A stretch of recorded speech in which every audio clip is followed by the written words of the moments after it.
Sug'urta kompaniyaga hamma hujjatlaringizni bergan vaqtingizda siz o'ylaysizki, belgilangan muddat bor ekan, Hasan aka aytgan, o'sha belgilangan muddatda sug'urta to'lov qilib beradi deb. Lekin ba'zi sug'urta kompaniyalar bo'ladi, sizni hamma hujjatlaringiz yetarli bo'lsa ham, to'lov muddatini cho'zib yurishadi. O'shanaqa holatda nima bo'ladi? Biz bilan Sardor aka degan bitta akamiz murojaat qilib chiqqan, xuddi shunaqa muammoga duch kelgan. To'lov o'zi 8 million so'm bo'lgan. O'sha 8 millionni ham to'lash muddatini 2 oydan ko'proq vaqtga cho'zgan. O'zi aslida 1 oyga qolmasdan to'lash shart edi sug'urta. Biz u kishiga nima yordam berdik?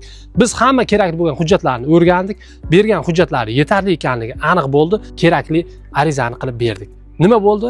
Bergan arizamizdan keyin o'sha berilgan hujjatlar va kelgan muddatni hammasi inobatga olib, sug'urta kompaniya tomonidan 1 haftaga qolmasdan to'lov qilib berildi. Bunaqa holatlar uchrab turishi mumkinmi? Ha, bo'lishi mumkin. Lekin siz o'zingizda qonuniy huquqingizni himoya qilishingizda biz albatta yordamga tayyormiz. Like bosib, yaqinlarga jo'natib qo'ying. Sug'urtadan muammo bo'lsa, murojaat qilishadi.